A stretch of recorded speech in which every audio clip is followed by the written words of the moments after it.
So today I'd like to introduce you to a model called HOPE. And specifically, HOPE is a model about change. You see, whenever we're trying to go through a change process, there is hope. Whether this be a personal development change, an eating habit change, a health change, whether it be a financial change, whether it be a change of job or relationship, or fixing and changing some old bad habits, we have to go through the steps of hope.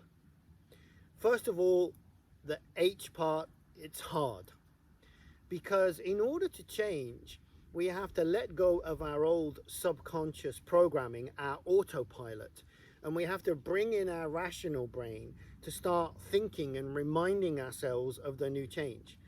How hard was it when you first started to learn to drive a car, to drive? You had to think about it. And can I really remember to do the clutch and the gear at the same time? And I have to look in the mirror, and it's hard.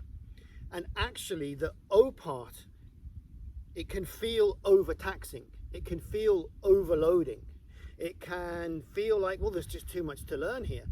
My God, I look around me and there are thousands, millions of people that drive. I'm never going to be able to do it. So you go through the hard and the overtaxing stages. And that's simply because you have to concentrate and you have to use conscious mental energy on something. Whereas if you've already learned how to do something, an established habit, it's run on your autopilot subconscious. Okay, so the hard and overtaxing. But at some point we get to the P part of the HOPE model. And the P part is progress.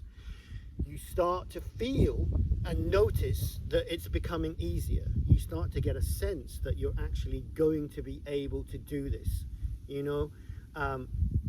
When I had my very first horse riding lesson, at first I was, the horse was trotting, and I was asked to stand up and get in synchronicity with the horse. And for 50 minutes of an hour lesson, I couldn't do it. I was like, well, I don't know this is hopeless. I'm in the hard. And then I got it. Even for just 3 seconds, I got it right, and I felt it. I was like, that's exactly what I'm supposed to do on this horse. And suddenly in that 3 seconds, there was progress. My subconscious and my body felt the progress, and I knew at that moment that this is achievable.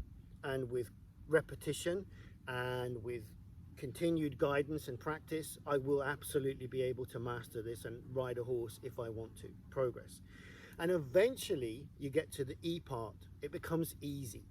And it becomes easy with your new habit, with the new change that you've desired, because it's become deeply programmed into your subconscious, so you don't have to think about it anymore.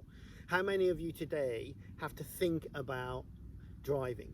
You have to consciously remember, what do I do with the gears and the clutch? You don't. You get in your car and you just suddenly arrive at your destination, and you didn't for 1 second think about driving during that journey. That's become easy because it's got programmed into your subconscious. So I'm here today to summarize this lesson, or this sharing with you today, to say there is hope in change. And it will be hard and it will be overtaxing in the initial stages. You will make progress if you persevere and you're making the right change for the right reasons, and eventually it will become easy. Good luck with everything you want to change in the coming weeks, months